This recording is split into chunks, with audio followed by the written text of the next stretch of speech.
What is going on, everybody? And we are back from the dead, a show where we talk about horror movie anniversaries. I am the BrettMan. I am joined alongside Destiny, and as I was prepping this show this morning, I discovered that this is actually our 1 year anniversary of when we started the show. We started this around this time last year. Pretty crazy. Pretty crazy. Yeah, I Really know. Like, crazy.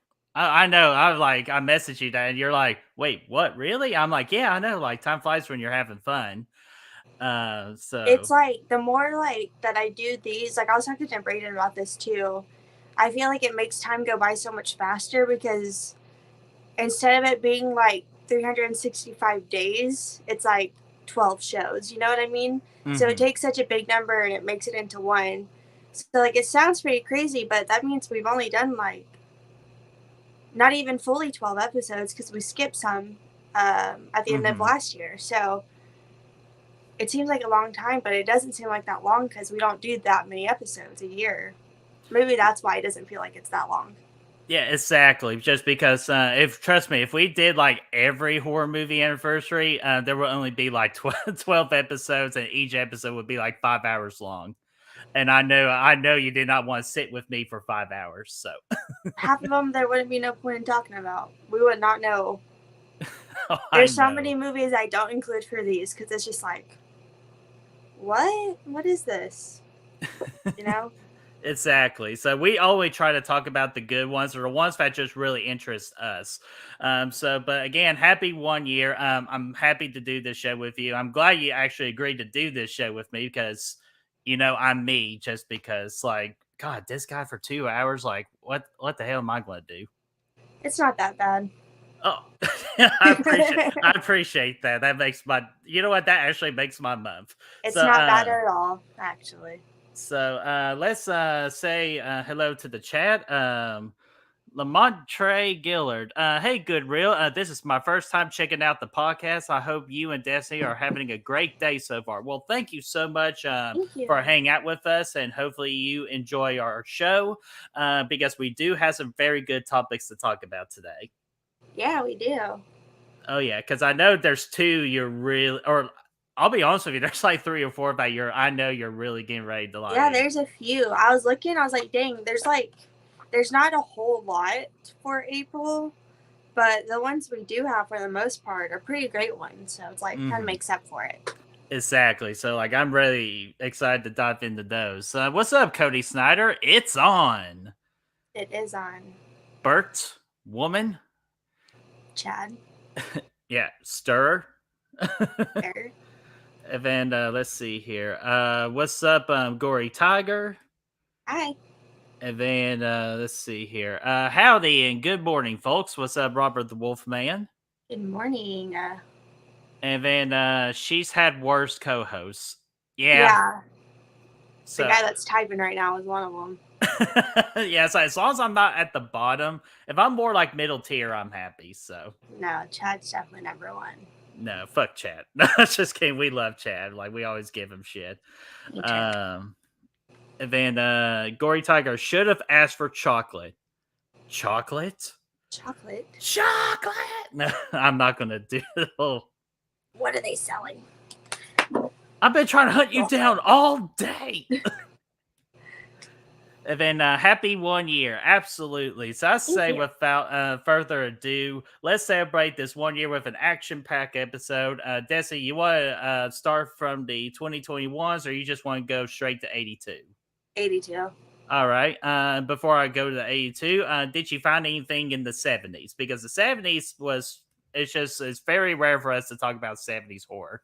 No, no, none of them I recognized from the 70s or the 60s. Because I usually if I don't find anything with 70s, I'll go down to the 60s, and I didn't really find anything for either. Hmm. And I was like, cool, great start. Yeah, it's like the furthest I go down is the 30s. So I'm Oh, I like, don't. yeah, well, because like we gotta celebrate those universal We do, monsters but if they come up. haven't seen it. So Yeah, me neither. nice. I still been meaning to send you the the 6-pack movie that I got on DVD at a movie store. I've been meaning to. I might actually send that to you so you can Yeah, I watch really want them. to watch Creature from the Black Lagoon. I think I have that one. Just remind me to double check. So let's go ahead and go to 82 because this is actually a movie. Again, I know Lamonte is new to the channel. So for Back from the Dead, we are celebrating horror movies by the integrals of 5. So 5, 10, 15, 20. And then we're also included, we're just going to celebrate 1-year anniversaries from the year 2021 as well. And then a new thing we decided to add it is we are daring it. Well, not daring, but we're telling each other to watch one movie that the other has not seen for this episode. And we're going to kick it off with the one that Destiny suggested to me. And that is Basket Case from 1982, released on April the 2nd. And that's why, and this is a funny story. I usually like rent things, and I rented Basket Case around 8 o'clock in the morning when I first just woke up, and then I checked the notes and everything, and I realized it was on Shutter and Tubi, so I wasted $2. Damn it. I know, I know. I was like, "Well, crap! I gotta quit buying shit in the morning when excuse me, when I just wake up." So but we're going to talk about Basket Case because this is the movie that Dessa suggested to me, and it got weird. It got very interesting and very weird, especially when it said it belongs like in the museum, kind of like a, I think it's, I can't remember exactly what it's called, but it was like a famous like film museum. Like, so like this movie is saved, and I can see why. I can see why people have a good time with it. It just, I don't. It's just weird. But I do appreciate like the low budget and like the kind of like the gory effects to it. So I had a good time with it for what it was. I gave it like a 2.5 out of 5. That Basket Case is a lot of fun. And I guess like some of the behind the scenes stuff, it definitely makes me appreciate the movie even more. Because so Frank Henenlotter directed it, and he's the same guy that did Frankenhooker. So Hmm. same guy that does Basket Case. And that movie, it took like a year to make because they would shoot it when they had money, and when they would run out of money, they couldn't shoot anything. So then when they got more money, they continued to shoot it. And so it's like it's not the best movie. It's pretty crazy. It's pretty cheesy, and a lot of it's like, what the fuck? But you know, he wanted to make the movie, and he did. And there's 3 Basket Case movies, so he did something right. This is definitely like a cult sort of following movie. Um, I think it's a lot of fun. I think it's fun. And then the part of the movie when the brother's running down the street naked, um, they weren't allowed to do that. Like, you're not allowed to just do that. You can't just run around naked. You have to have like permits to do that, but they didn't have permits, and so they just shot it. He just got fucking naked, and they just shot it really quick and sped off and left. And it's so Oh my amazing god. because I feel like stuff like that can't happen these days. And there's just a charm about the 80s because a lot of shit they did you couldn't get away with now, you know. You Exactly. couldn't Like, just do like what they did in fucking Maniac with the car. They just fucking dumped mhm. it in the water. That's not legal. Or there's movies where they get cops like to be a part of it, like for a scene or two, like give them money. Like, don't think that would happen now. So No, because officers will be asking for a lot more money. But no, that particular scene you just talked about, that I immediately thought of Old School, where Will Ferrell's like, "We're going streaking. We gotta go to the quad and then to the gymnasium. Let's go, everybody!" Like, have I you ever never seen did Old? that. Oh No. yeah, you gotta watch Old School. It's such a good comedy. Okay, old school. Oh man, it's Got to me, it's one of the most underappreciated comedies, so like of the 2000s. So it's like early 2000s, I think 2003. nice. Oh, what's up, Adrian James? Hello there, Brett and Destiny. How are you today? We are doing great. Well, I can't speak for Destiny. I'm doing great. So I'm doing pretty great as well. awesome. So and or Porky's. Oh, see, I have not seen Porky's, but I hear nothing but good things about that That's on movie. my watch list because it is on Tubi. Okay, And good. I So think Amazon, or it might be Amazon Prime. It's one of them, but it's definitely it's somewhere. I think it's Amazon Prime because I have it on my watch list because I do want to watch it. And okay, I think so it has like Porky's Revenge as well. I don't. oh. I mean, I don't fucking know, but that's definitely on there too. Okay, well, I'm gonna add it to the watch list too because, cause I hear nothing but excellent things about Porky's. I hear raunchy things about Porky's. So, anything else you want to talk about Basket Case?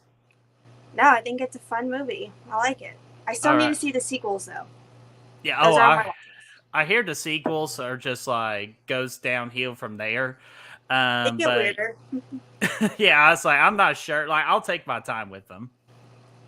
So, if I swear, like, if you become a Patreon someday when we start doing it, if you said Jazz Basket Case 2, I will have to punish you. The third one. The third one, I think, is when there's like multiple different like not like basket case guys, but like different like I don't know people. Like, you can't even describe I've it. seen the kill counts for them, so I know they're pretty. Yeah. Oh man. Well, speaking of kill count, we might get into that later. So stay tuned for that. Let's go to 87 and talk about Oh wait, Silent Night. I Oh, had sorry. more. I had more Sorry. from 82. Well, you know what's coming up at 87, but what's more for 82? I apologize for that. For 82, I have Hospital Massacre, which is also called X-Ray, which that's like a slasher movie that takes place at a hospital. It's pretty decent. I thought it was fun. I also have The Dorm That Dripped Blood, which I have not seen. I remember it being on Shudder, and it's not on there anymore, so that sucks. Damn. Silent Rage, which is the Chuck Norris slasher movie. I have it Yes. on Blu-ray, but I have not seen it yet. But I got the Blu-ray from Walmart for like $7. I also have Cat People. Again, have not seen, but it was talked about on the In Search of Darkness documentary. So I thought I would mention that. That's all I have. Okay, awesome. And again, In Search of Darkness, we might talk about later as well. So hell yeah. Let's see here. All three Porky's movies were good. Says Robert Long. What's going on, Robert Long? And then, Nice. yes, I got it on VHS. Love Silent Rage. Oh, I bet that was a good find. Definitely. I've And seen then, it on VHS a couple of times. Not like in stores or anything, but like online. is it expensive or is it just No, like a it's regular? usually not that much. Usually I see it for like $5 at most, like $4. Sometimes I'll see it for like 10, but I've seen it for pretty cheap. Okay, that's not too bad. And then also Cody says Cat People is great. So let's here, sorry, let me remove that comment. And then let's go to Silent Night, Deadly Night Part 2. I actually seen Part 1 for Christmas last year. I just didn't have enough time to get the Part 2. But I know you've seen Part 2, which this, again, movie came out in 1987, April the 10th, and is currently on Shudder, Redbox, Tubi. And not great scores, but it gets a lot of love, I would think, in the horror community. Yeah, I like the movie even though it is like a 45-minute recap of the first movie. They show a lot of scenes from the first movie and the second movie, but it's in the perspective. Well, not really. You have Ricky, which is Billy's younger brother. It's his movie, but he's telling it from his side of the story, but it's still shots from the first movie. Like the first movie when he's a baby, like how would he remember that? Because he's a baby, like a little baby, but whatever. And it takes 45 minutes for it to just become Ricky's own story of him not retelling the first story. So, but I still like it. I think it's fun. I don't know. It's definitely not that great, but it's fun. And the guy that plays Ricky, he's something. He's special. He moves his eyebrows a lot. Garbage Day, infamous. Yeah. That scene is amazing. I feel like the whole movie's worth it just for when he finally like goes crazy. When you get to see it, it's worth it just for that. But it's a fun movie. I like it. It's a good movie. I like to put on if I want to just go to sleep watching something. I'll put on Silent Night, Deadly Night 2, even if it's not Christmas time. Oh, is that Eric Eric Freeman? Freeman. Yeah. Yes, thank you, Rupper Long. But yeah, I saw the first one, and they recapped the first one on In Search of Darkness Part 2 that I watched last night. And then they even talked about a little bit of Silently Night, Deadly Night Part 2. And I didn't, I always forget the girl's name, but the one that with the red hair and Return of the Living Dead that does the dance. Linnea Quigley. Yes, I didn't know she was in the first Silent Night, Deadly Night. Yeah, she's the one that gets the antler death scene. Yeah, see, I did not know that. I thought that was so cool. And plus just getting to hear her talk about like her like mindset with movies and everything. I even love her even more. So I hope I get Yeah, to meet her at another convention someday because I always skip her table, but now I'm not going to make the mistake. I know. I was so mad because the big one that I went to, the last like big one, her and Amelia Kincaid from Night of the Demons, they are both there, like sitting next to each Mm. other. And I wanted to meet them, but I didn't. I didn't bring anything. I could have just gotten a picture with them, but I didn't bring anything for them to sign, which I was annoyed because I have the In Search of Darkness 2 cover. Like I have the Linnea Quigley like edition, Oh, and so I could have nice. gotten her to sign that. And then I was like, it's fine. I probably already spent all my money anyways. And then I got to the car and I looked and I had $90, which would have been the perfect amount Oh, for both of them. And I was like, damn it. It's like I freaking had the money too because I didn't buy anything at that convention because I couldn't really find anything. But I could have met both of them. And they're not coming back this year, I don't think. They haven't been announced so far. And I was like, fuck, I damn. missed my chance. No, I hope you get another chance, and I hope I get another chance because if it happens, I'm going to order me a special Blu-ray of Return of the Living Dead and have her sign that one. Yeah, I think she's great. How what she talks about in the movies, like doing nudity, and she's like, it's just a movie, and you just get there and you just do it. Like, if you make it weird, that's when it becomes weird. Like, Hmm. you just have to own it when you're on the set. And I was just like, wow, that's really inspiring. Yeah, major respect to her on that, and I also love her story behind one of her favorite like kind of like prosthetics of all time is from Night of the Demons when she puts just that lipstick. In her nipple. Yeah, which I thought that was cool, and then the Have you story behind it. have I you haven't seen the seen it. remake? I actually not seen any of them. I just it was on In Search of Darkness, and they Yeah, showed that. I'm like, that's interesting. the original's great. It's a lot of fun. I like that movie a lot, and I really enjoy the remake as well. And it's like when you think they can't top the lipstick scene, they They do. they do. It's not nearly as like attractive either. Oh. It's pretty fucking crazy.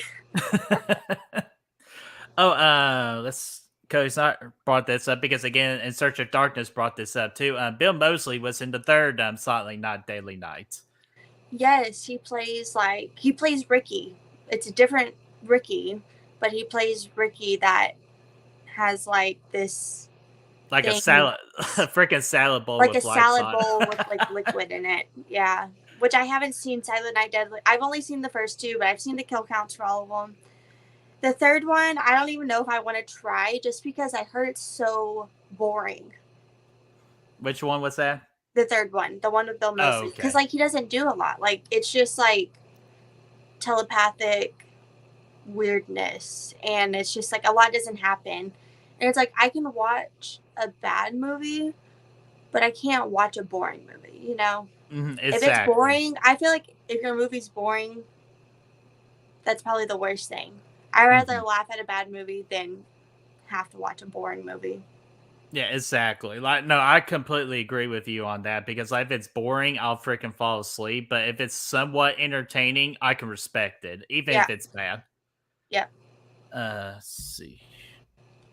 Oh, we'll get this comment if you have anything from '87. Leo Gatir was Leon. God, I'm butchering. Linnea's Yeah, boyfriend. I'm butchering names today. Leanna's boyfriend in the first one. He was a bully in Footloose and Barry in Halloween 6. Yep. Really, that's cool. Barry kicks ass. He's the one that is at the little like Halloween festival they have, Yes. and he's Okay. the one that's like on stage. Yeah, Barry kicks ass. That's him. Fucking rocking. That's awesome. And do you have anything from '87? I do not. Okay, so we're going to move on from 87. I don't have anything from 92. Do you see anything from 92? Yeah, I have two things which I haven't seen either of them, but I thought I would bring them up. Sleepwalkers, which I think Sleepwalkers is like a Stephen King thing. Like like I think he had a book. I'm pretty sure. Haven't seen it, but I've seen the cover so many times, so I thought I would bring that up. And then also I have 976 Evil 2. I thought I would bring it up because I know that Robert Englund directed the first movie, 976 Evil, and the guy that he's from Fright Night. He's the one that I think his name's Yes, Ed, the one right? that the one that With does the the cross. X, Yes. yeah. He stars in 976 Evil. I don't know who did the second one or anything, but I thought I would mention it just because the No, connection. I'm glad you did because again, it ties into In Search of Darkness, which is a kind of a thing with the episode today because we'll talk about it later. In part two, they actually did mention 976 Evil, and Robert talked about the whole like mindset behind it, which I thought that was cool. And then Sleep. Did you say Sleepwalkers was the first one? Sleepwalkers, yeah. Yeah. The only reason I know that was because every time you do your Instagram lives and have people suggest movies, I always see that one get brought up. Yeah, I guess I should watch it at some point. Yeah, so your fans are begging you. Begging me.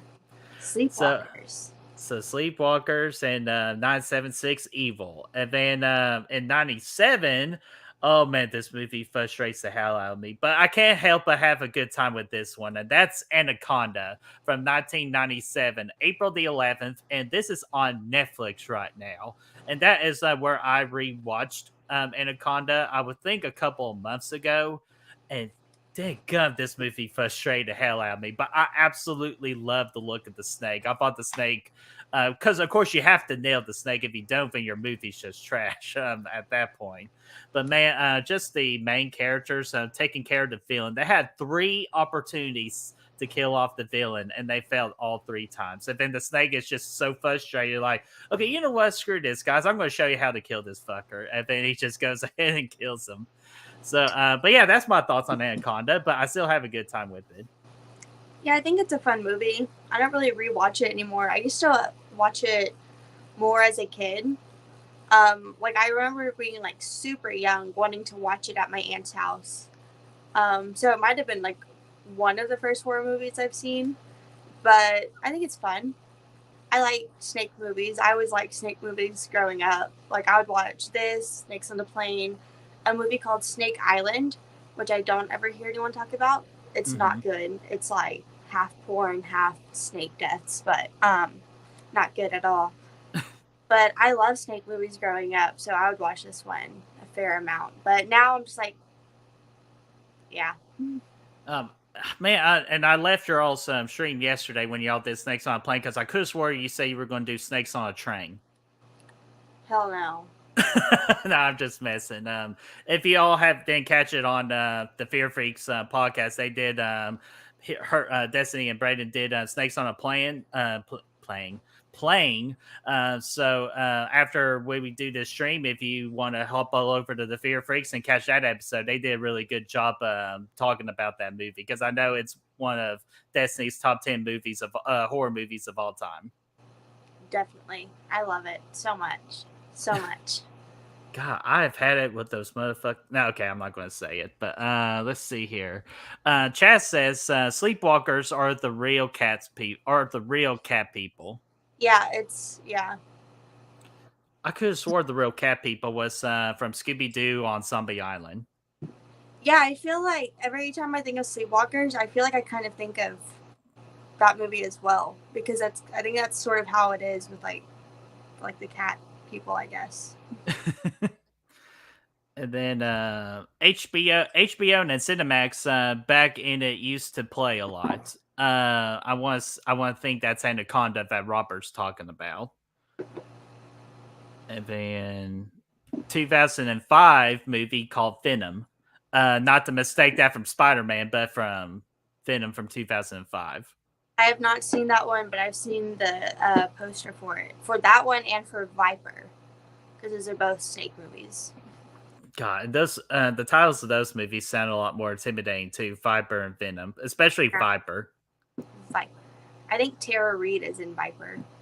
Oh, okay, then yeah, I'll watch it because I like Tara Reid from American Pie. She's pretty Let's fun.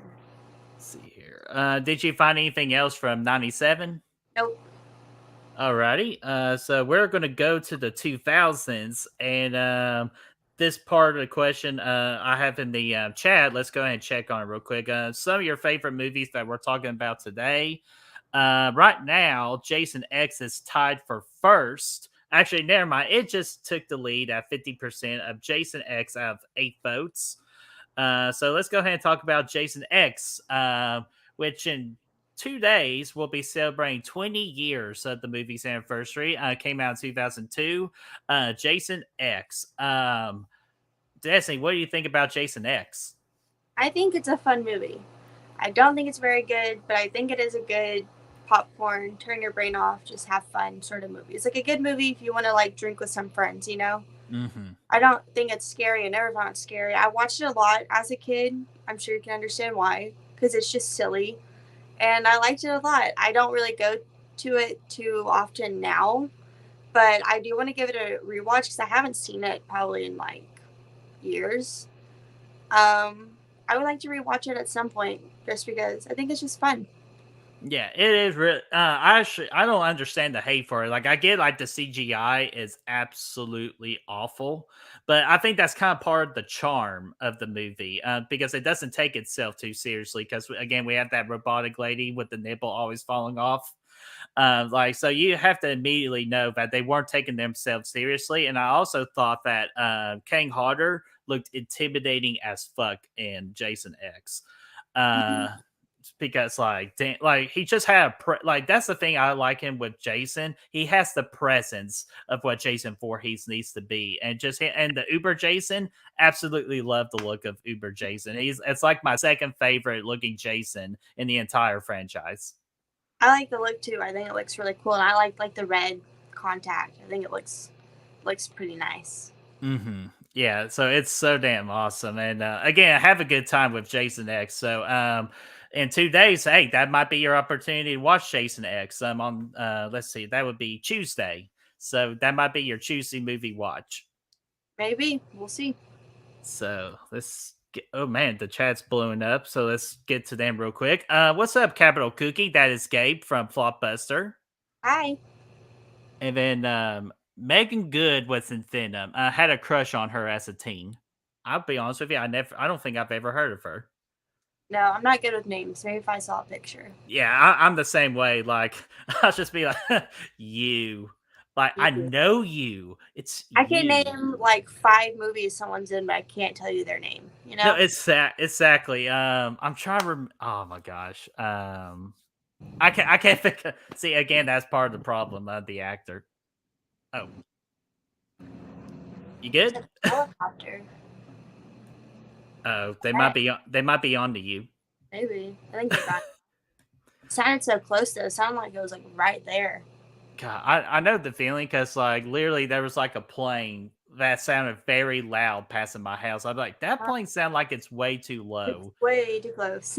I freaked out. My mom called me. He's like, Brad, did you hear that the plane? I'm like, Mom, first of all, calm down. Calm down. Second, yes, I I know. heard about it. Like, so it's not Final Destination. We're good. She goes, okay, but God, no. I'm just always scared we're gonna get bombed. Oh, Anytime I hear, don't I'm put that sorry, thought. but that's my mind. Anytime I hear, I'm like, this is it.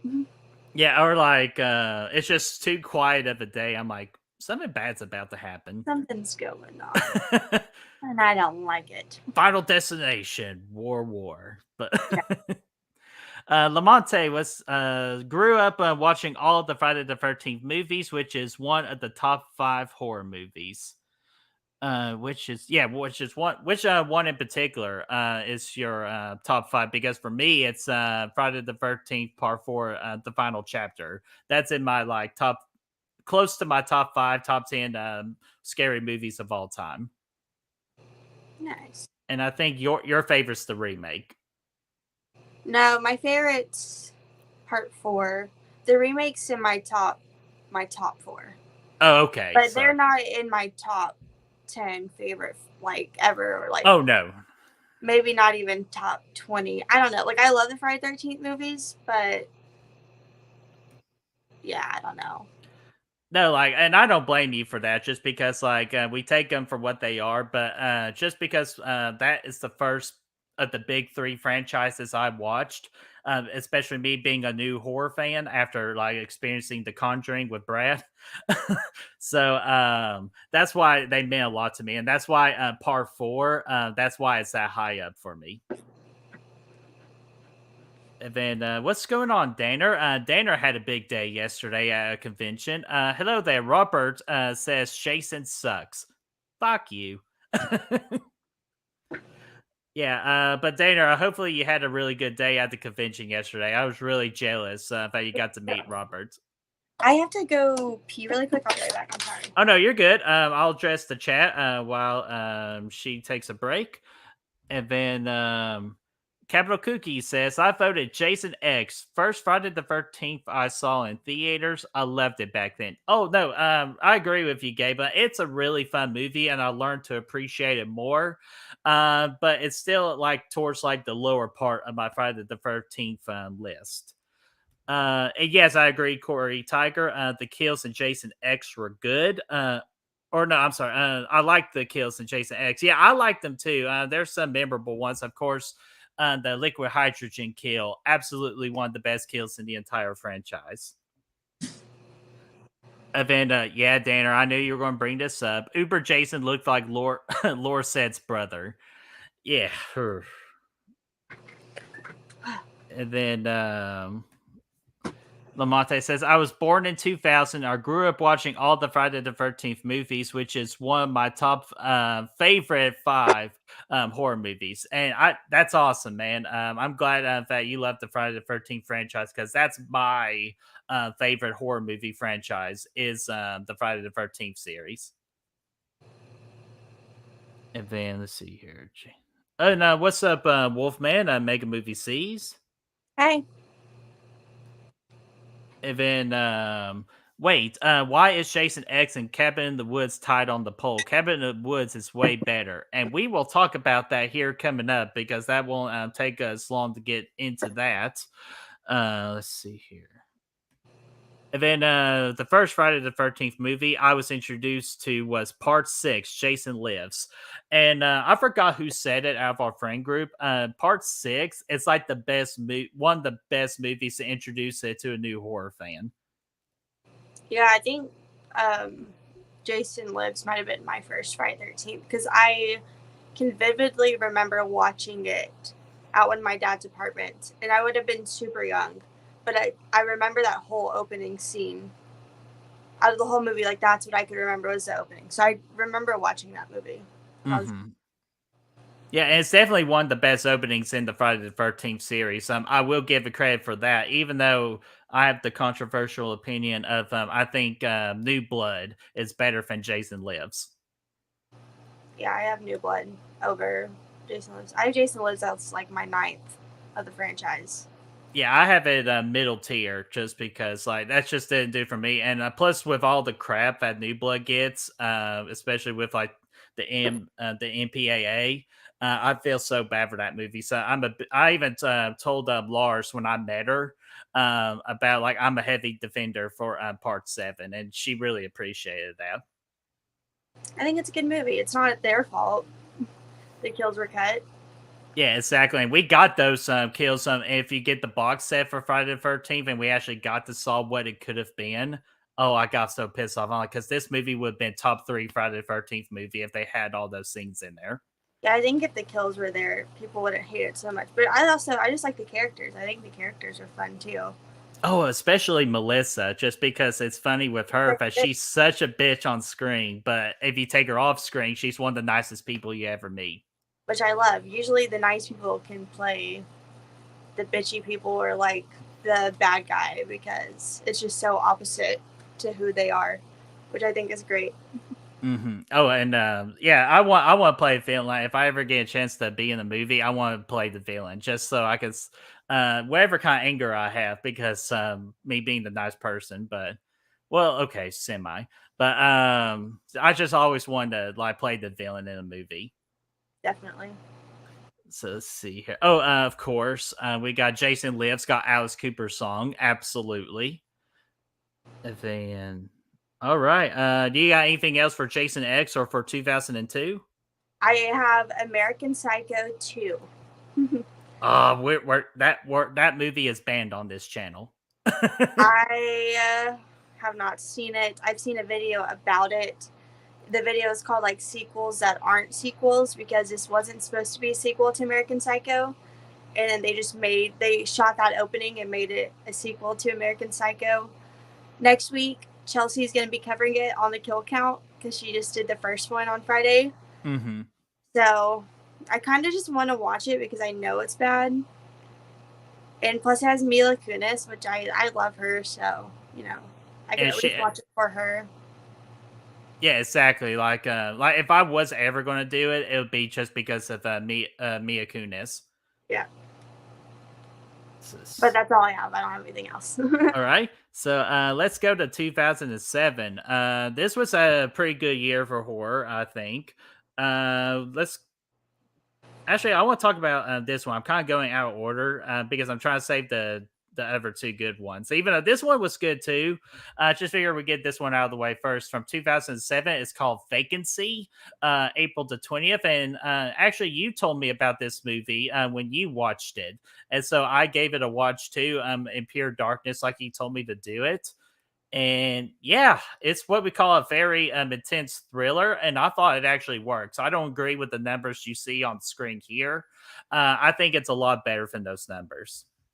Oh yeah, I loved Vacancy. I wanted to watch it, and usually when it comes to like 2000s movies, I try not to like rent them because like I know at some point I will find this movie at Goodwill because I find a lot of 2000s horror movies at Goodwill. So it's like, and I wasn't finding it. I know at some point I'm gonna freaking see it. I'm gonna buy it because I don't own it. I just rented it for like $4 or something, and I loved it. I thought it was great. It had me. These are the kind of movies that make me so anxious, and it had me so nervous. I was literally standing up, walking around while watching it because I was like, I can't sit still. Like, oh my god! But I thought it was so good. I freaking loved it. And spoiler alert for anyone that has not seen it. I'm about to say a spoiler.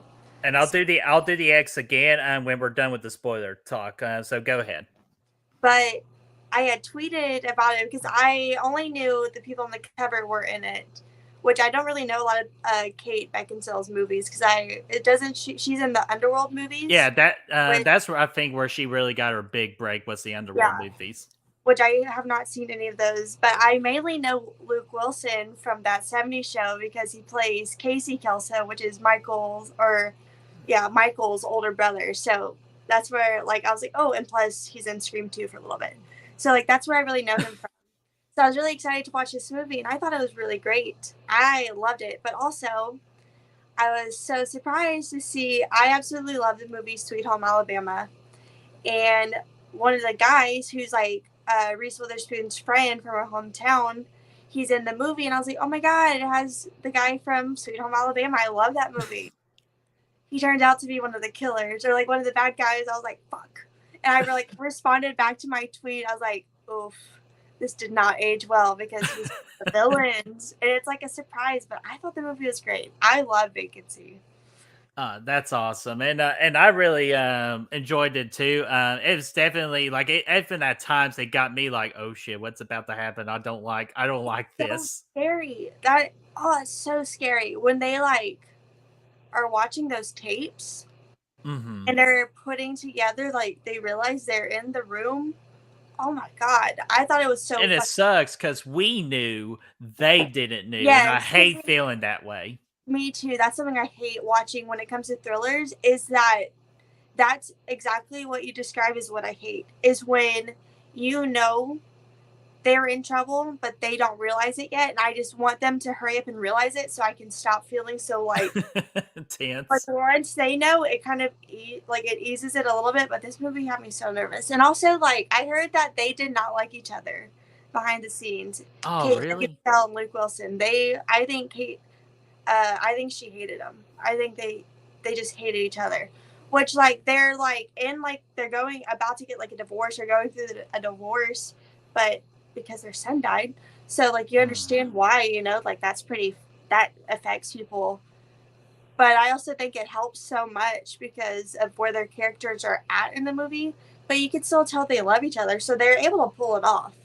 Like I completely buy their characters and how they're feeling at like any given moment. Because as soon as like Hmm. shit hits the fan, they're there for each other. Like they're there comforting each other. So, you know, they did well. I did Yeah. not know. I wouldn't have any idea that they actually did not like each other behind the scenes. So No, they did. because I didn't even notice it, really kind of like think about it until you brought it up. So that kind of shocks me a little bit on that. Kind of And was like, then, damn, that sucks. and I've heard the funny part about just the vacancy is, I think that was the movie you discovered that Luke Wilson was brothers with Owen Wilson. That was a movie because I was looking at people in the movie to see what else they have done because I just like doing that. Anytime I watch a new movie, I like to see what else if I've seen them before. Which I've obviously seen Luke Wilson in Another Step. I looked it up and I was like siblings, Owen Wilson. I was like, what the fuck? I was like, you know what? Like as soon as you realize it, you're like, duh. Well, they're both of the last names are Wilson, of course, And their nose. and their nose, and they both have like something in their voice that doesn't sound like everyone else's voice. You know, there's like sort of like a softness to their voice. There's something about it, it's just comforting when they talk. I Hmm. was just like, that definitely makes sense. That makes so much sense. And another thing with Luke Wilson too, he's the main character in Old School, the one I talked about earlier with the comedy. Well, that's Uh, definitely gonna move up higher on my watch list then. oh yeah, he's so funny in that movie too. It's him, Vince Vaughn, Will Ferrell. Like, it's such a good time. Like, you're gonna love. Like when you do watch it, please let me know. Just because that's like in my top 5 comedies of all time. There we go. I just wrote it down so I will not forget. I'll look where if it's Yes. streaming. Hopefully, it's streaming somewhere. Yeah, I'll look for you after the episode. Just remind me. Let me check out the chat real quick. Gory Tiger says 30 Days of Night came out in 2007. Yeah, I think I had that written down, but I think that's coming up like within the coming months. But yeah, we'll definitely talk about it because I have not seen that movie, but I always want to. Me either. And then speaking of that, that 70s show, I've got it on the background right now. Oh, Hell yeah. there we What go. episode is it? What episode? Yeah, let us know, Danner, what episode. And then the Wilson brothers are from Texas. Yeah, I think I remember seeing that.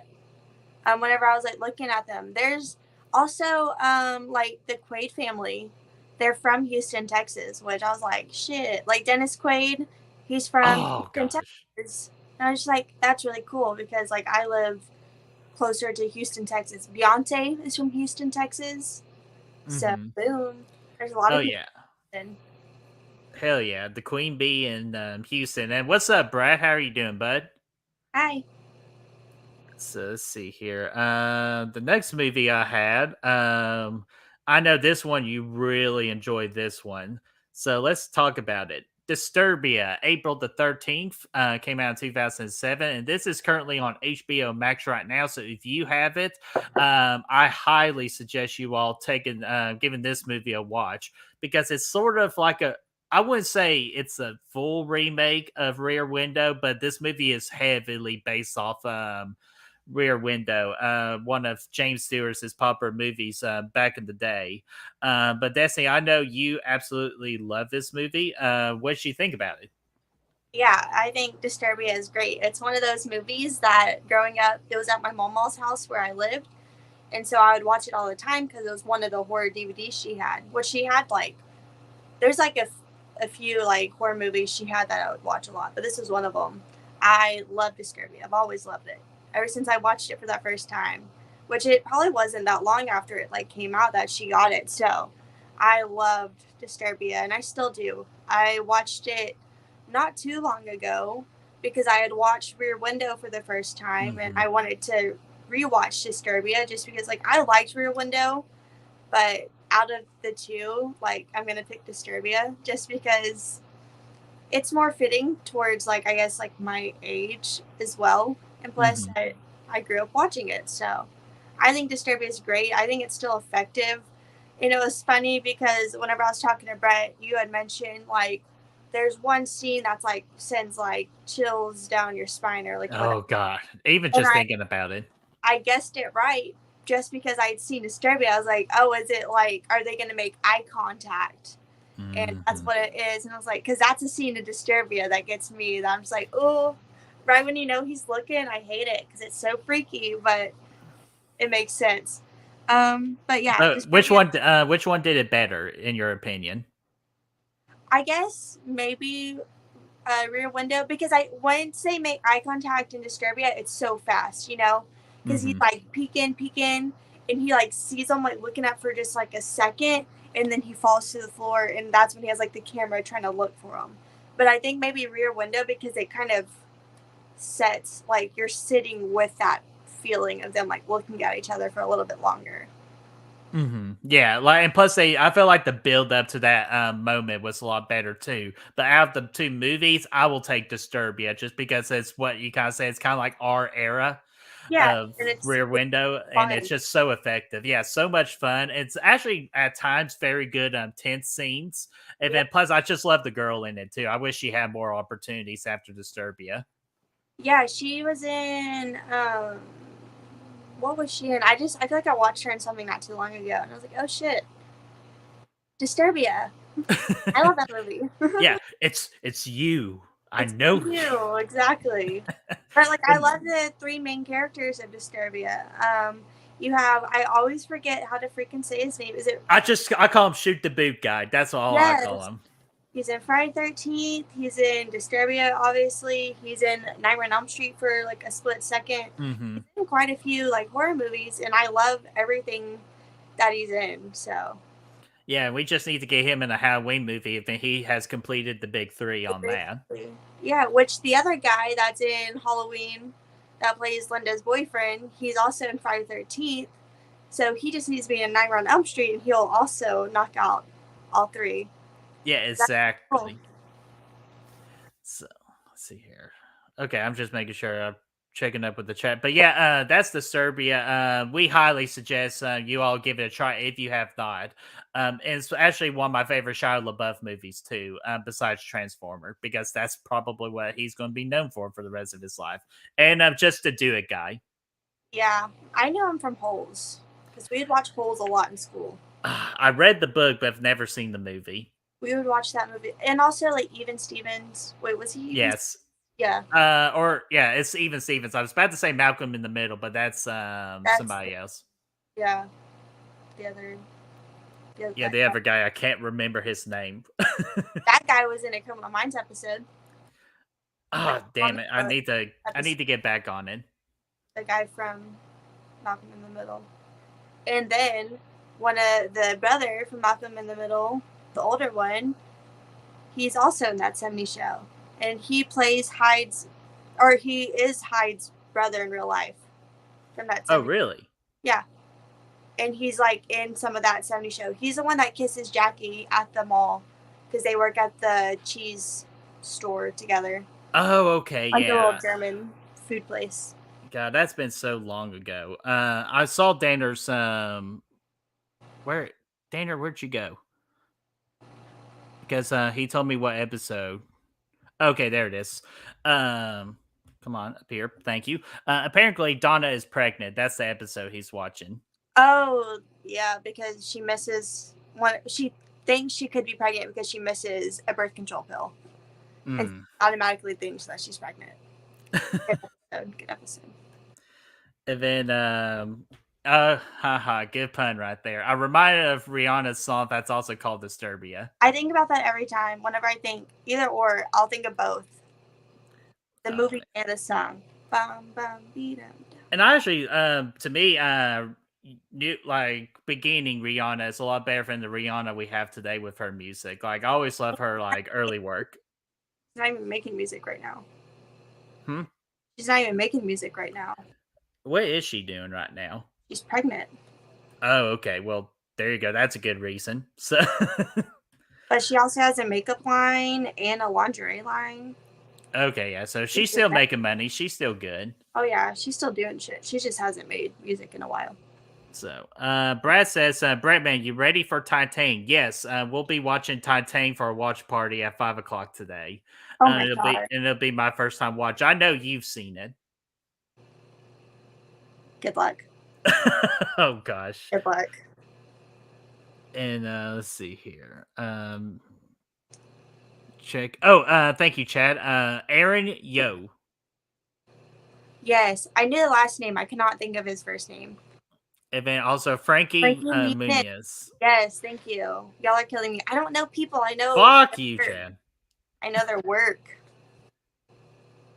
And then, yeah, I remember that movie with Shia LaBeouf too. It's Eagle Eye. It's a little bit of an action thriller. No, I don't know what that is. I don't know. Let's see here.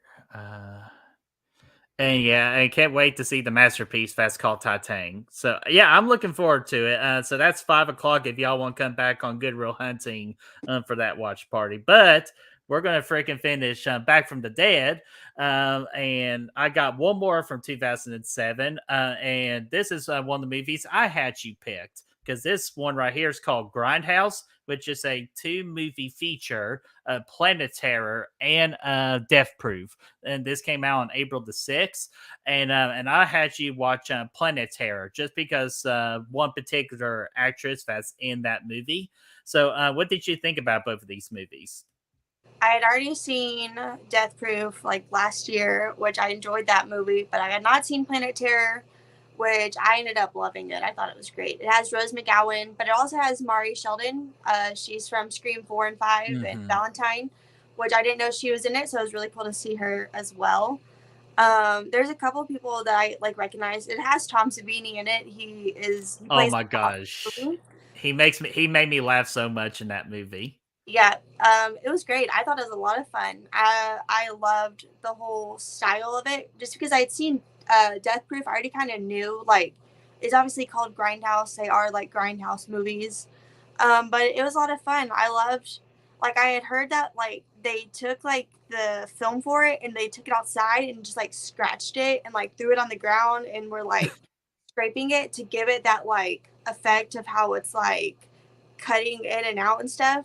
So, like, they obviously put some, work into it, but I thought it was a lot of fun. I thought it was great. It's gory. It's really gory. Mm-hmm. It's so over the top. It also has Bruce Willis, which I didn't know he was in it as well, so that was pretty cool.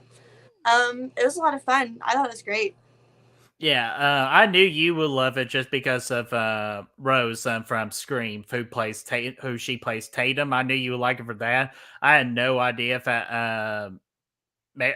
Mary, is that her name? Mary Shelton? Yeah, Mary Sheldon. Yeah, she was in it, and I thought that was the best thing I've ever seen her do. Like acting wise, I thought that she was absolutely spectacular in that. And I saw Mega Movie C's bring up Death Proof, which is directed by Quentin Tarantino, which he had a role in Planet Terror, which that was fucking gross. But he was gross. I'm glad he died. yeah, and I was surprised that you didn't find the movie like gross because I'm like, there were a lot of times where I was just like, No, it's like I don't know, like I get grossed out by gore, but it has to be like realistic gore. This gore was not realistic at all. Like I can watch splatter movies and not feel sick, but if I'm watching movies like Saw, where it looks more surgical gore, I don't like that because that looks too. okay. This is obviously fake. The amount of blood that just shoots out of them when they get shot, I was just like, oh, that's just funny. Yeah, like I was just like again surprised by that, but no, I can understand from your point about like you're more the surgical, while I'm more what we call over the top when it came to that particular movie. Because I'm like, God, Mighty, like I even had to push pause at one moment just to take a break. I'm like, God, that's fucking gory as shit. And I was like smiling through the whole thing. I was just like, God, they're really going for it. That's cool. I know, Oh my God. And it has fucking Fergie in it. It I has know. Fergie. This is the era of Fergie I love. You know how I know? Because she has that fucking eyebrow piercing, which I wanted when I was in second grade because of this movie. Not because of this movie, because of her Duchess album. Yes, and I love the little effect they did, like with the back of her head. I thought that was really neat. Yeah, and there's so much going on in the movie too with like each character, which it's great. It and there's like scenes in it that I'm 100% sure was a homage to Night of the Living Dead. Whenever Hmm. they're like driving and there's like a part where it looks like whenever they blow up in Night of the Living Dead with a young couple that are driving and they crash and everything just like blows up. So I was just like, oh, like this is really cool because I could see other nods in the movie. It's really gory. I love the look of the movie. I liked whenever there's like the sex scene, but it like cuts out and it was like, stand by, sorry, from management. But like that's the movie and that's so great. I thought that was a lot of fun. And also there's a pretty fucked up part. Um, that made me laugh. Spoiler warning. Bum, bum, ba-da. Whenever Mary Sheldon tells her son, if anyone tries to Oh come my here, that's god. not me, shoot them.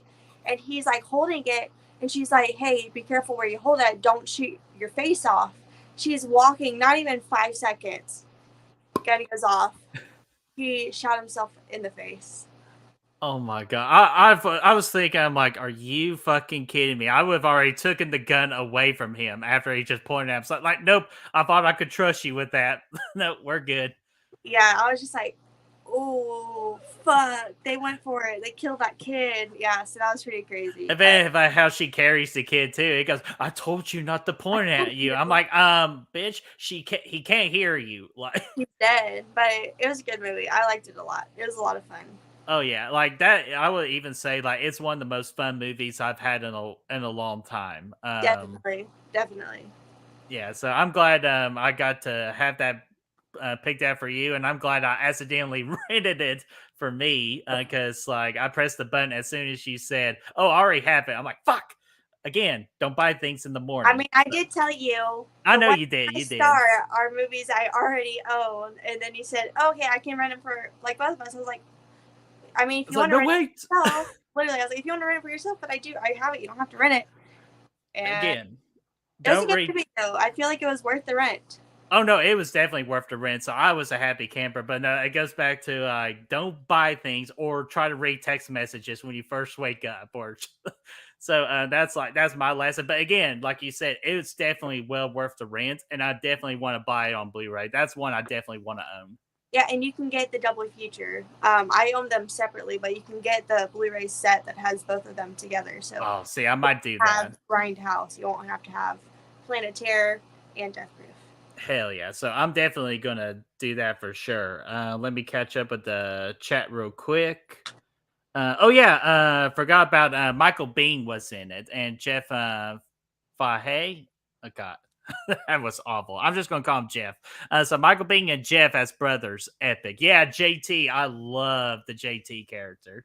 I did too. It was they were cute, and I liked at first when they're talking on the phone. You don't know that they're brothers because like the way they're like, he's like, oh, like how is it? He's like been open 25 years today, but the rent's getting higher, and then you find out that's who wants his barbecue sauce, and he's like, quit the rent, and you figure out like, oh.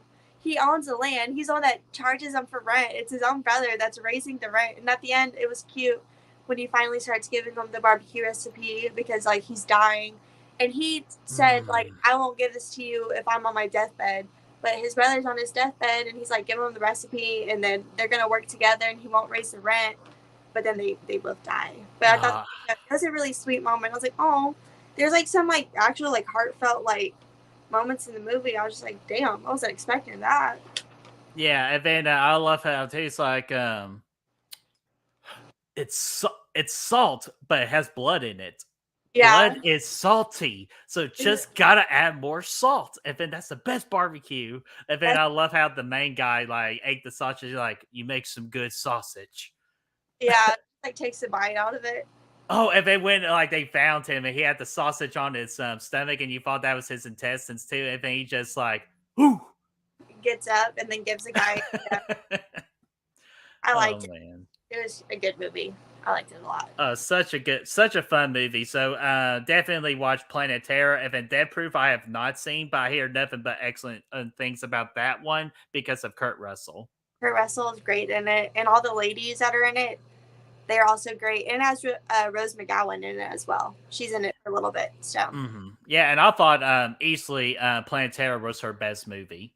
I think so too. Someone had said like she's so mesmerizing in the movie, and that's saying something, like, because it's Rose McGowan. Like, she's great in like everything I've seen her in, but this movie, there's something about it to where like you can't help but look at her. Yeah, Like doing, she's stealing the scene.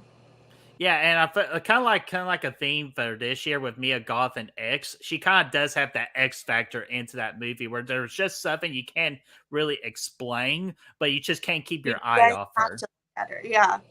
And I feel like that's exactly what Rose McGowan does in this movie. You just you want to look at it, whether or not she's like dancing or just like kicking ass or like whatever. Like, you just like, holy shit, she was great in this movie. I loved it. Oh yeah, and of course her being named Cherry too, and wearing Very the red hard. and all that, it was great. And the red lipstick, the red like lip gloss, perfect. What So, if oh, there you go. There's your next cosplay idea. I was looking at that? I was like, oh, maybe Maddie and I can be that. I can be her, and then she can be Mary Sheldon's character. Like towards the end when Oh yeah, like because wearing she's skirt and top, and she has that uh, garter that has all those syringes in it. That'd be a really cool costume. oh okay, but there you go. Like, because that would be perfect. Yeah. Yeah, and so I've been seeing more names here. So Belle was in it. I do remember her being in it, and of course, if you're a Marvel fan, Thanos. I'm trying to find his name real quick. It's Josh Brolin. There we go. Found it right here. Josh Brolin was in it too, as the male doctor. I thought he did a good job in the movie as well. He's good because you hate him. Yes. Oh yeah, he always just has a face where you just hate the guy. Yeah. So, do you have anything else from 2007? Those were three pretty good ones. I have Lake Placid too. Mm. One that's maybe not so great. I've seen it, but I cannot remember. I've seen like the three Lake Placid movies. I only remember stuff from the first one. The second and third one, I get them mixed up. I don't remember it being too good though. But I did watch it a lot as a kid because it would come on TV a lot. So I've only seen the first one. I still need to check out the other ones, especially the second one. yeah, maybe once it's summertime. Is there anything else for 2007? Nope, that was it. All right. Let's go to 2012. Do you want to go? I'm going to actually let you choose this one. Do you want to go movie route or TV route? I only have the movie. I couldn't find, or I mean, I only have the TV. I did not find any movies. So All right. Then let's go TV, and then I'll mention the movie from 2012. Let's go ahead. Let's talk about some Holliston. It's on Shutter right now. Debuted on April the 3rd of 2012. And Destiny, you were the one that brought this show to my attention. I'll admit, at first, the first episode was, I felt like, oh, it's going to be one of those series. But after episode 2, became a humongous fan of it, and I absolutely love this show. And I just revisited this whole series on Saturday. Love it just as more, just because I know somebody mentioned earlier for Bill Moseley. I realized that Bill Moseley had a pretty good amount of cameos in Holliston. yeah, there's so many horror cameos in Holliston. I loved Holliston, and I'm gonna pat myself on the back here because I know I did kind of let people like make people aware, like, hey, I should watch this show. Like, it's so good, and I fucking loved it. I think I first started watching it because I'd watched the Hatchet movies, and I loved those, and I was like, I wanted to check out more of Adam Green stuff. But then one day I saw the Scary Sleepovers with Adam Green with Daniel Harris, and that's what like led me more into like him as a person. And he would talk about Holliston, and I was just like, what's Holliston? I saw it was on Shutter. I was like, oh, I have to give this a watch. And I finished it so fast because I loved it. It's such a fun horror comedy show. And there's so many horror references everywhere throughout this show. There's so many guest appearances by people. Like you said, Bill Moseley, you have Daniel Harris, Kane Hodder, Tony Todd, Zach Gillens, I think is how you say it. Landry was in it too, the director of American Werewolf in London, when they did that finale of season 1. Yeah, yeah, and it's the guy from American Werewolf in London. He's in it. He's the one that plays the werewolf guy. Oh, did he really? Yeah, he's the one that's like acting as a werewolf. God, okay, I need to rewatch it because that totally like flew right by my head on that one. Yeah, and there's someone else in it as well, but there's so many people in it. It's such a great. Sid Haig is in it. He's in this season, series finale at this point because there's only 2 seasons, but he's in it as well. It's a great little series. Derek Mears is also fucking amazing in it. I love him. Yeah, as kind of like the dumb police officer. I loved him, especially in the episode 3 when they were get sprayed by the skunk. Yes, that's one of my favorite episodes. That's such a great episode. They have to buy a bunch of douches, and then they get arrested because they think they're running like a brothel because they have so many douches, but they need it for the vinegar that's inside of a douche for the skunks. It's such a great episode. But I love it. Joe Lynch. Yeah. I didn't even mention Joe Lynch. She's one of the main people. The girl that's in it, Laura, she's in Victor Crowley. Adam Green put her in there. Everyone's so great in it. I love it. Yeah, and I love Corey English. That's in it too, the blonde girl. She's amazing as well. I definitely want to buy them like on Blu-ray, and you can buy them from Adam Green. Like if you go to Ariscope, his website, I think you can get the set. It's like $45 or $50, and he like signs them. Like he signs like pretty much everything you buy from his store. Oh, that's so cool. That's so cool of him to do that. I know. So I definitely want to get that so I can just have them and not have to just like, because they're on Shudder. You can watch them both on Shudder, but I would like to own them because they're so good. Yeah, I definitely want to own them on Blu-ray too, just because those 4 characters. And I'll ask you, what is your all-time favorite episode? I know there's so many good ones. There is. I would probably have to say the Christmas episode.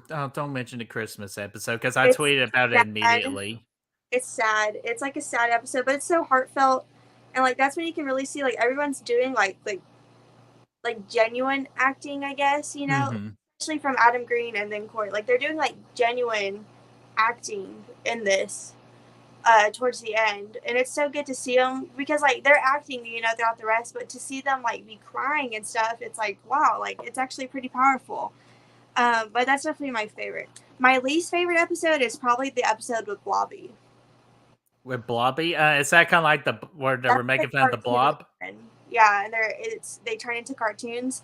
Just because I don't like when any show does that. When there's any sort of like cartoon, or like there's an episode of Bob's Burgers where the whole episode they're featuring different artworks as like for Bob's Burgers, and I can't watch that episode because like it makes me feel sick because with each like different like angle they're kind of like changing the way they look, and I don't like that.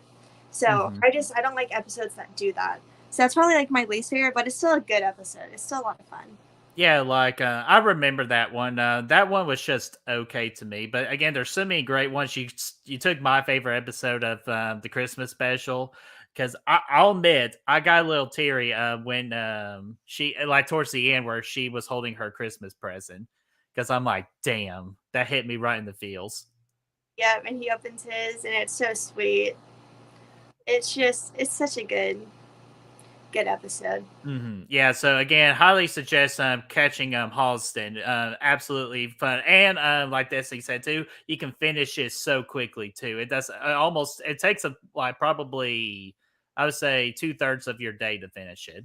Yeah, because most of the episodes are like 22 minutes long. Like they're short episodes; they're not long, except for the Christmas special. The Christmas is like 45 minutes, so it's just like if you're watching any other like sitcom, like they go by so fast. You can definitely finish it in a day easily. And then another episode I'll mention, and then we'll go to the movie I found in 2012.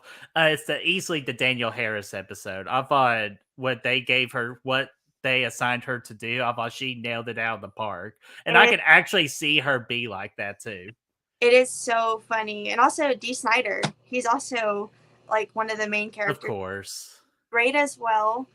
And just like the whole like relationship between Dee Snider and Adam Green. Like I watched the episode where Dee Snider was on the Scary Stories or Scary Sleepover, and Mm-hmm. like Adam Green always like grew up listening to like Twisted Sister, and he was a huge fan of Dee Snider, and he finally got to meet him and stuff, and they were like really hit it off, and it's like one of those things is like no, meet your idols because they became friends. And you know, like he was saying, like he's like, I never thought I would be sitting across from the table from you, like in real, like you're actually here, like. So it's just like he got him to be in this show, and it's so great. It's so fucking funny. Do you want the honors to do what Dee Snider does in every single episode? I'm not doing it. Fine, I'll do it. Evening Hollister! Yeah, that Oh, it's so great. was good. Oh, what's up, Chase? I'm sorry, we were just talking Holliston away. What's going on, Chase? Hey, Jace. And then, yeah, so that's Holliston. And again, if somebody is watching this with the power to do Holliston season 3, please, please do season 3. I know it's like probably too late, but if there's a chance to do it, please, we need it. Go to Shudder, leave a review saying we need season 3. I'll do that immediately because I didn't think about doing that that. can probably do it. It's gonna be Shudder because it's on Shudder. So like, push for Shudder. Like, hey Shudder, we need, because I think Adam Green said like he's still down. Like, there's a lot of shit that happened as to why they hadn't done it because what's his name, Odorous. Yes. The guy in real life, he passed away, which that's obviously very sad. And he was really good friends with Adam Green. That's why, you know, he's on there. Adam Green got a divorce. Like his wife wanted a divorce, like right, like 2 weeks after his friend just died. And his wife is in the show. She's the woman that he meets towards the end, the brunette lady. So like, don't think she would be in it anymore after that too.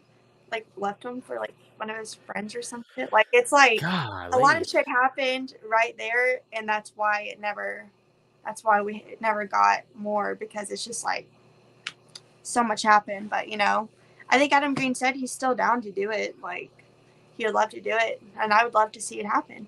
Oh yeah, me too. So again, I'm gonna write a review probably this evening from begging. So all right. This was mentioned earlier in the chat, so let's go ahead and talk about it. The Cabin in the Woods came out on April the 13th of 2012. Big, very impressive number from the tomato meter of 92%. This movie, and I also watched this movie with Matt Fauci on his channel for our series we do call Watch Until You Drop. Matt liked this movie, but the newest rewatch, I kind of got the humor of this movie a lot better. This is one where you really have to kind of like leave your mind open to it and not treat it too seriously, because this is a movie where you're just supposed to have a fun time with it, and it really does make fun of the horror genre a lot. And that's has one of the most paused scenes in movie history too, with the whiteboard, reading all the like creatures. So I really have a good time with this one. What did you think about it? I remember watching this movie so long ago because I got this title also mixed up with Cabin Fever. And Maddie, this was like, I would have been in like 8th or 9th grade, because I remember I lived at my aunt's house. And Maddie was over, and I was like, oh, let's watch this movie, because I was thinking it was Cabin Fever. And we were watching, I was like, this is not the movie I thought it was. But we kept watching it, and I ended up really liking it, and I haven't seen it since then. But I remember really liking it. I thought it was really funny because it knows the horror genre, and it's like they're pretty much making a horror movie in a way. Like they are creating what is in a horror movie. And then there's so much stuff to it, like it makes sense. Like, why are they so horny all the time? Because they're pumping pheromones to make them horny. Why is the blonde one so dumb? It's like because they're fucking putting stuff into her dye to make her stupid.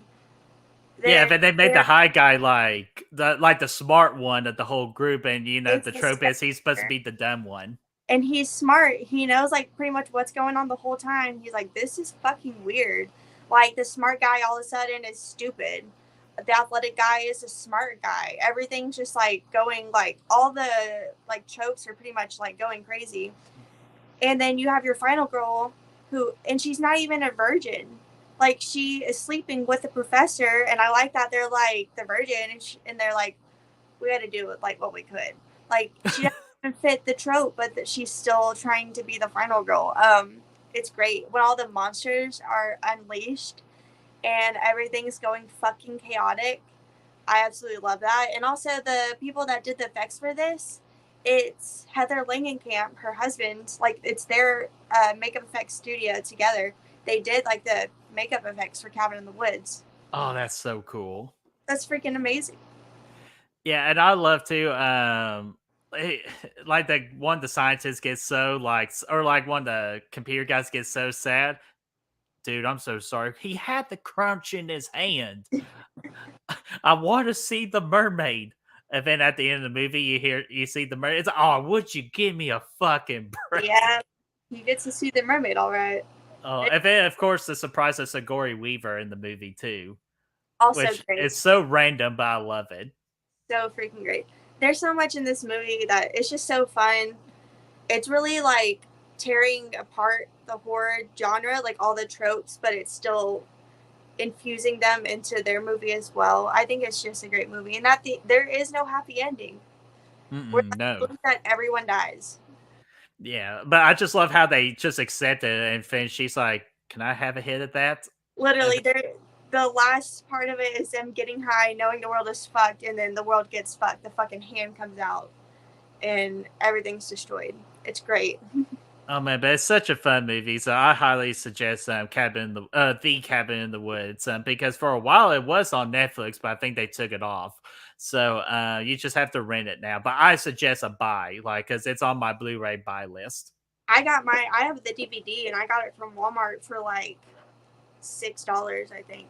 Oh well, there you go. Go to Walmart, then, and get the Cabin in the Woods. You're guaranteed a fun time with the movie.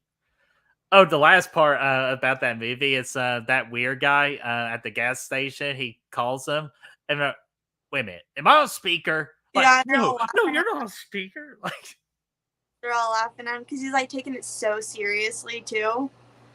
He's just like mhm. he's like that typical guy you see in a gas station, like in Wrong Turn or like in Even the Hills Have Eyes. Hills Have Eyes. That's the other one I was thinking of, and I could not think about it because I was just thinking fucking Wrong Turn. But again, it's so great. It's a lot of Oh man, yeah, it's such a good movie. So, did you find anything else in 2012? nope. All right, so let's go to 2017. I didn't find any movies or TV shows, but I did. If you want to, if it's a sweatshirt that I think you have on right now. Yep, it is. And it's kind of like you already knew what we were talking about because Dead Meat, the kill count was originated on this month of 2017 on April the 7th. That is according to IMDb. And I believe the first video was Friday the 13th. Is that correct? Yes, it was. Yes. So, and I remember watching those, and this is like the perfect thing. Just like if you really are not interested in the movie, but just kind of curious, like this is like a YouTube channel that like is easily for you. But I'm not the expert. Destiny here is the expert. So, Destiny, I'm going to let you just take it away of just the magic that's the kill count, aka Dead Meat. I absolutely love Dead Meat. I never knew there were like horror YouTubers or anything. I used to just watch like makeup videos for the most part, and I would watch like horror, like behind the scenes stuff on YouTube, but never any horror channels. But Dead Meat was the first. I don't remember how I found them. I don't know what I looked up. But all of a sudden, I wish I could remember the first like Dead Meat video I saw. I can't remember. I wish I did, but I just remember finding this channel. And I was just like, oh my God, these are so cool. And I became like obsessed.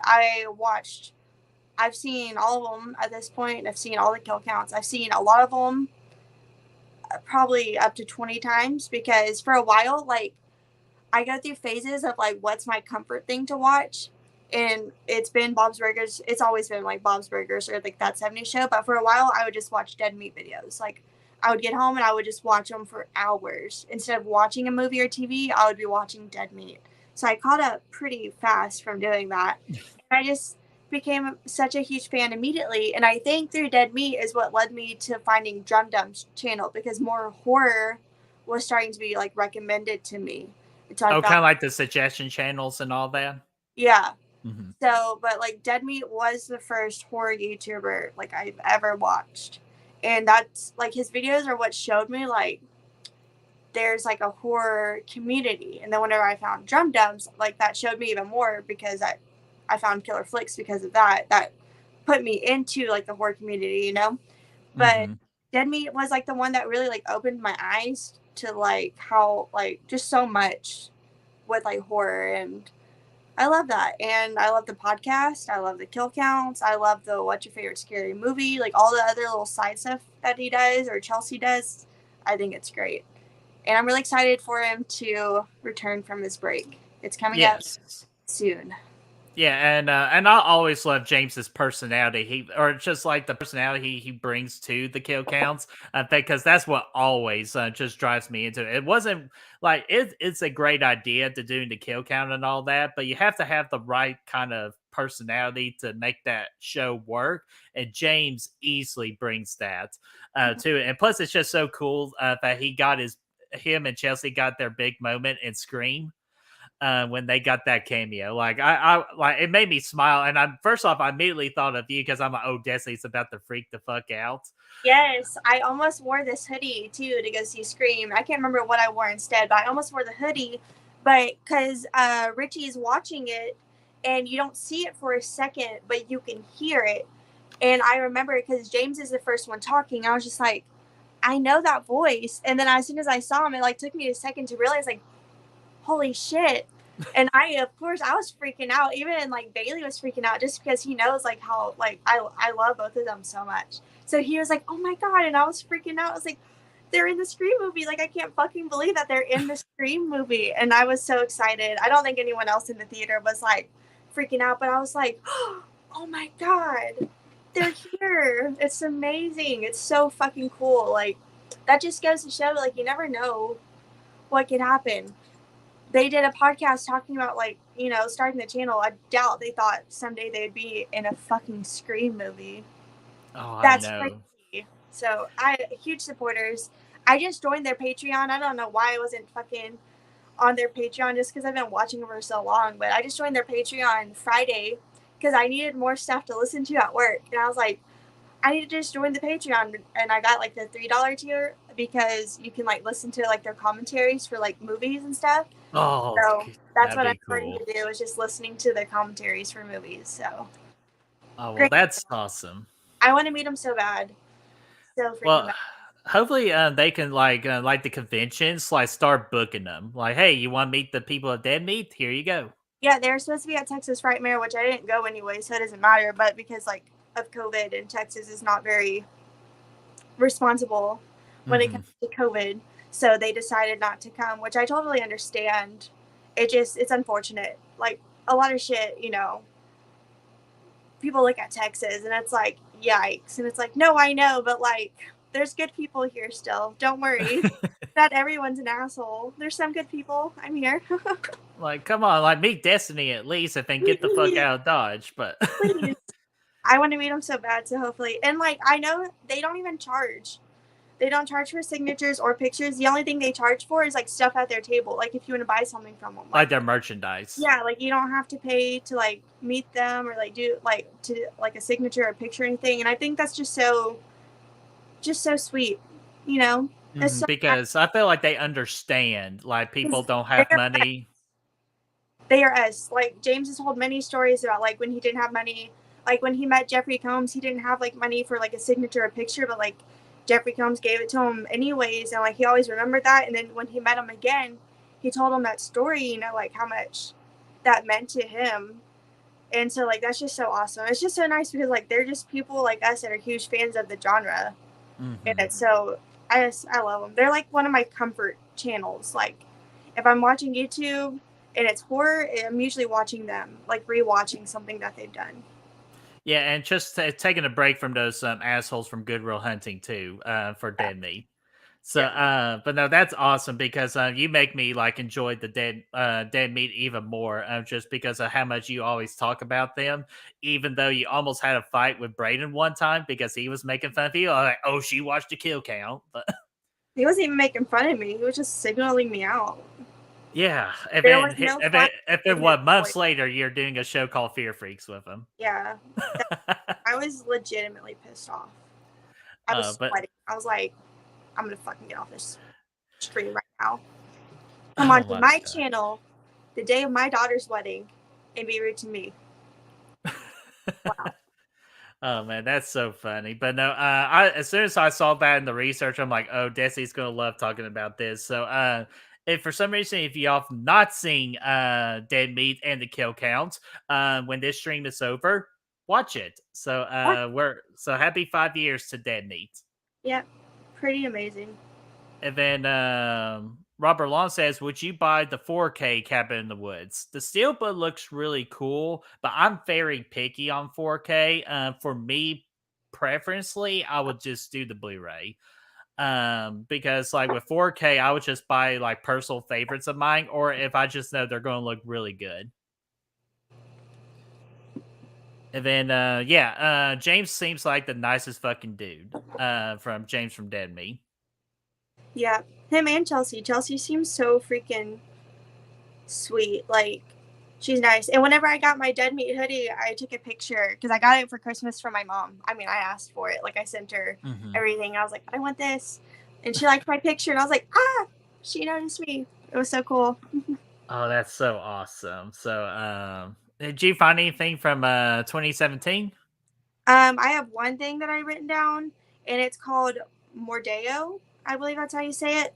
And I'm only mentioning it because James has actually covered it on the kill count. It's a part of the Crypt TV like series. They do like different like horror series. Oh, And okay. this was one of them, and James covered it on the kill count a couple years ago. So I had watched the kill count for it, but hadn't seen the actual show. All right. Hell yeah. So, we are in our final year of 2021. There'll probably be one big thing we'll talk about. But I will go ahead and show these three movies first. The first one is the Unholy. That came out last year of April the 2nd. That is Jeffrey Dean Morgan's movie. Just it's been advertised a lot, but I haven't had a chance to see it. And it's, from what I understood, it's just okay. So I'm in no rush.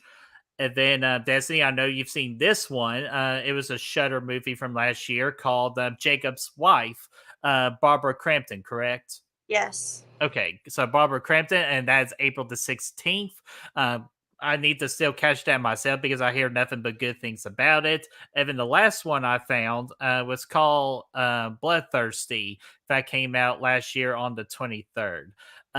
So, any thoughts about these three movies? So far, out of all of them, I've only seen Jacob's Wife, which I really enjoyed. Like you said, Barbara Crampton's in it. And I forget the fucking guy's name. The main guy? Yeah, it's like on the tip of my tongue because he was also in the movie We Are Still Here. We Are Still Here with Barbara Crampton as well. But they're both great in the movie, and it also has the woman that plays the nun in The Nun. She's Okay. also like the main vampire in Jacob's Wife. But it's a great movie. It's a good because we always see movies focused on like younger people, but this is like an older couple like struggling through their marriage after being together for so long, and she just wants something new. And it's like, wow, that's like such like because I feel like a lot of people they go through that of like questioning whether or not they lived the life they wanted because it's not what they wanted by the end. But there's just so much to the movie that I think is great. The rest of them I have not seen though, but I have a couple more that I'll mention Okay, go right ahead. because like I've seen The Power is one that I've seen on Shudder. Most of these are from Shudder that I've seen the posters for, and I have them in my watch list, but I haven't seen. But Yeah, The and Shutter. Power, I'm sorry to interrupt. Shutter does has been doing an amazing job the last couple of years making exclusive content and exclusive movies. yep, The Power, Honeydew, Boys from Country or County Hell, And then Bloodthirsty, like you said, I've seen all of these on Shudder. I've seen the posters for them. I just haven't watched them yet, but I plan on doing it at some point. Hell yeah. And do you remember from Jacob's wife, Phil Brooks, aka CM Punk? Because I think he played the sheriff in that movie. Wait, I think that's the guy that. I don't think he's the main guy, but I think he played the What's that sheriff in the guy's movie. name? Here, let me look it up real quick. Something. Maybe there's Here. in there. I'm looking it up real quick Okay. for you. Let's see here. Jacobs. It should be there. It is. And then Larry Fessenden. Yes, that's him. That's the guy that plays the main guy because he's in We Are Still Here, and he was also in Session 9, which I just watched recently. And I think he was in something else because he had like a small part. I was like, oh, that's like I recognize him from Jacob's wife, but he's been in a lot of stuff. Oh, he was also in You're Next because he played the guy at the beginning. At the beginning that gets killed with the woman. Yep. So he's been in like a lot of stuff that I just didn't realize who he was. Yeah. Hell cool. Yeah. And then I also looked too, CM Punk played the Deputy Colton. Okay. I remember seeing a lot of people talking about who that guy was, and I was just like, I don't know who he is. Yeah, like he's a professional wrestler. He's my favorite wrestler of all time. That's why, but I do remember seeing everyone talking about him in this movie. What's up, oh, damn, he's making me blush. Aw, so sweet. Hi, Fluff. Hi, what's up, brother Fluff? And then, of course, we're getting our CM Punk love in here. Yes, CM Punk.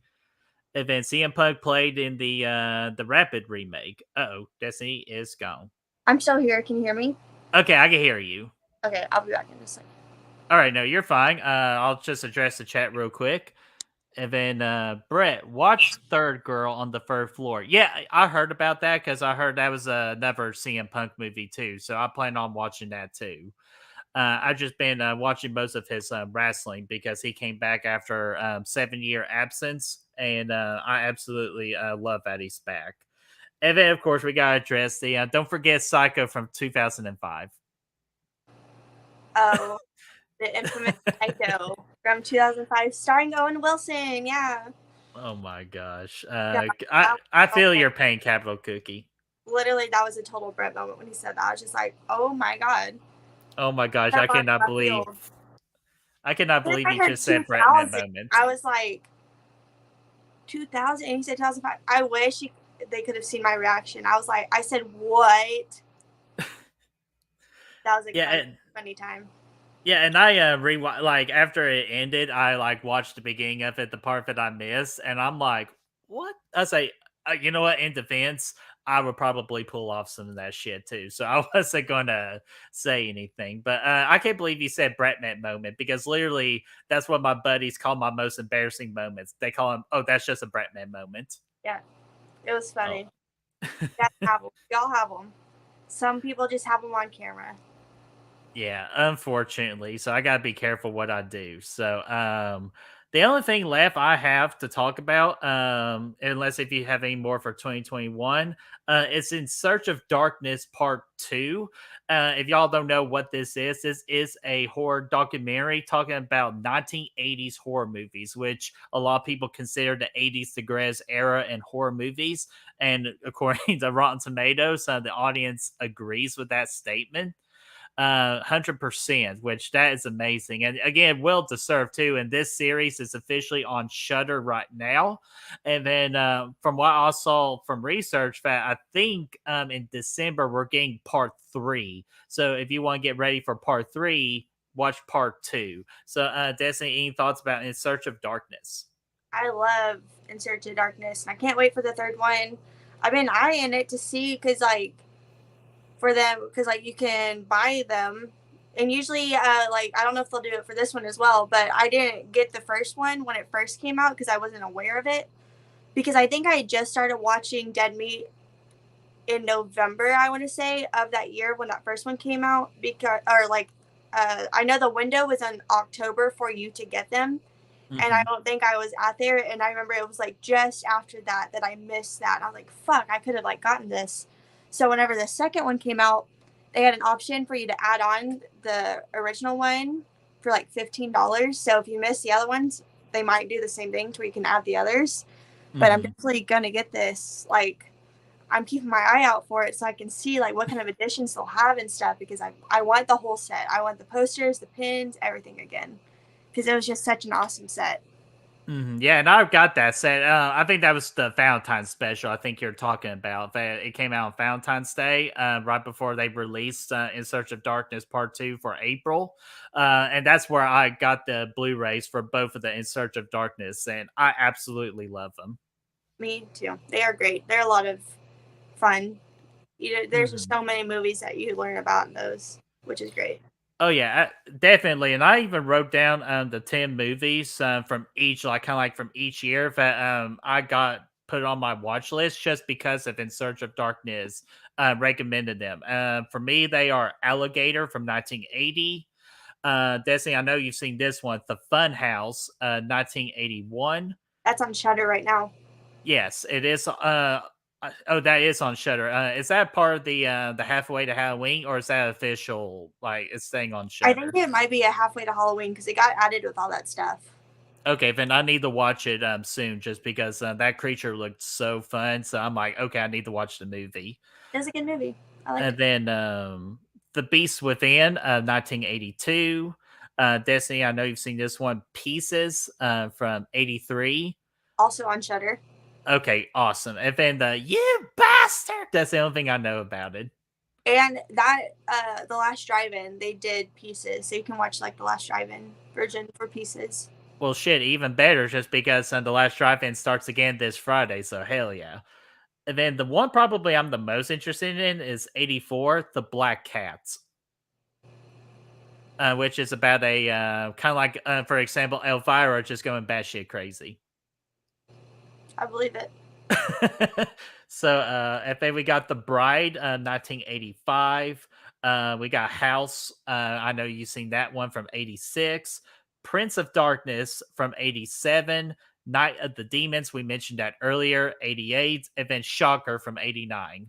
Those are the ones I added to my watch list just because of this documentary. And they talk about so much more too. They talk about Italian horror. They talk about like particular horror icons, video games. Like they really do their research on this documentary.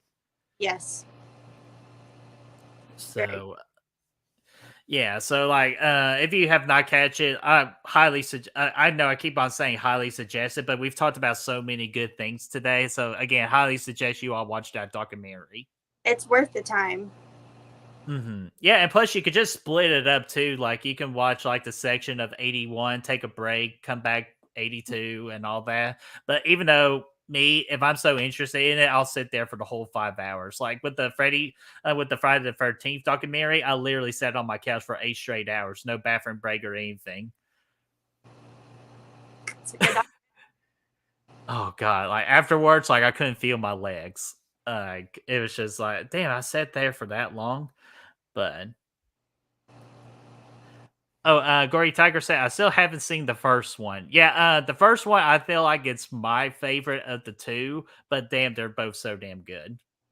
Yeah, the second one doesn't have really like a lot of. It has like some Joe Bob, but almost like none compared to the first one. And Darcy is only in it for like one because they talk about prom night 2 at the very end. Because I remember that because Darcy's finally there, and like James isn't in it. So like the first one, I feel like there's just like I don't know. I love the people. I still love the people in the second one, but there's a lot of the people I really love in the first one. That I'm gonna gear towards the first one. Plus, like I don't care about like the video game stuff. That's just like whatever to me. I'm only there for like the movie, so the first one's definitely my favorite. But the second one, I like the way they organized it a little bit more. I guess Yeah, it was like and set up in years. I think the first one wasn't like that. They just went around everywhere. yeah, and then I bet you were interested too. They brought on wrestling legend Chris Jericho into the In Search of Darkness Part Two. I mean, it was cool, but like It's I just don't, like I I don't want more watch wrestling. Darcy. Yeah, I was like, I've seen him on the drive-in, and he did the favorite scary movie with Dead Meat last week. But like, I don't watch wrestling, so I'm just like, Yeah, was that for Sleepaway Camp too? yes. See, I still need to watch that just because I like Chris Jericho. But yeah, that's In Search of Darkness too. Again, if you've not seen it, highly suggested. Anything else from 2021? I know you mentioned those movies. Nope, that was it. All right. That is pretty much everything that I show. Is there if there's anything that we have missed, please let us know in that comic session. And just like in the comic session too, of what was your favorite thing that we talked about today? We would love to hear back from you guys because we appreciate you all. I know at the most we had 10 people watching on Sunday, which is absolutely awesome, and we appreciate that. And then Jason X wins the poll with 18 votes at 50%, with Cabin in the Woods 44, Grindhouse 6%, and disappointing Disturbia 0. Hell, Yeah, I know. Like, guys, seriously, you need to watch Disturbia. Like, you don't know what you're missing on that one. it's a great movie. Hell yeah. So, before we call it a day, Destiny, do you have anything coming up on like your Instagram? I know you like to do Instagram shows, Fear Freaks, and even the Final Ghouls. I don't know what day anything is this week because I'm still not sure if we decide on a day. But if I'm not doing anything Thursday, or I think we talked about Sunday for the final goals because they're trying to figure out a day because I don't know if we're doing Fear Freaks Thursday or Monday or what. But I don't know. Some stuff at some point this week. Okay, and I know.